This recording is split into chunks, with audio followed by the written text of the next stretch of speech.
আমি একা আর পাচ্ছি না, আমি এখন ঋণে জর্জরিত। 20 লাখের মতো এই বিষয়টা না থাকার অভাবে আমরা চিকিৎসা করতে পারতেছি না। তো পরিবার কতটুকু অসহায় হলে সহযোগিতা কামনা করে অবশ্যই ভিডিওটা সামনে করলে আপনি সহযোগিতা করতে পারেন না পারেন অন্তত একটা শেয়ার সহযোগিতা করবেন। চেষ্টা করে আমি পড়ালেখা করতে চাই।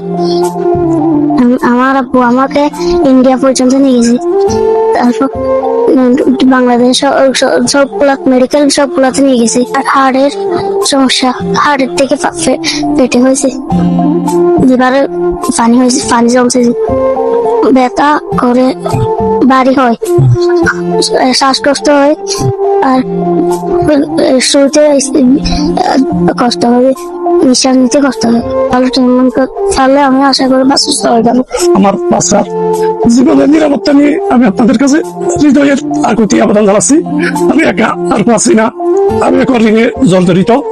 তো কোন একটা মধ্যবিত্ত পরিবার চাই না যে উনি কখনো মানুষের দ্বারে দ্বারে যাক, কখনো চাই না যে মানুষের কাছে হাত পাতক, কিন্তু আমি বাধ্য হয়ে আমার সন্তানের দিকে তাকিয়ে আমি বাড়িতে আসলে এখানে হইতে পারি না।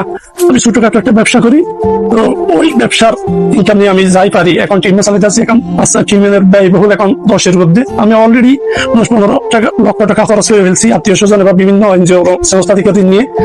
এখন আমি আর পারতেছি না, যার জন্য আমি আপনাদের কাছে আকুল আবেদন জানাইতেছি। আমার সন্তান বাঁচার ইচ্ছে, উনি আমার বড় ছেলে, আমার 4টা ছেলে। আমি এই রুমে বসবাস করে এখানে কোন রকম করে জীবন যাপন করতেছি। আপনারা যদি কোনো হৃদয়বান ব্যক্তি থাকেন, যদি আপনারা সহযোগিতা করেন, এটা আমার বাচ্চার জীবনের জন্য নতুন জীবন পাবে, এটা আমি আপনাদের কাছে বিনীত অনুরোধ জানাইতেছি। এই পর্যন্ত আমাদের অনেক টাকা দেওয়া হয়েছে, তার মানে আমার 20 লাখের মতো এই বিষয়টা না থাকার অভাবে আমরা চিকিৎসা করতে পারতেছি না। দিন দিন পরিস্থিতি আমার বাচ্চার অসুস্থতা বেড়ে যাচ্ছে।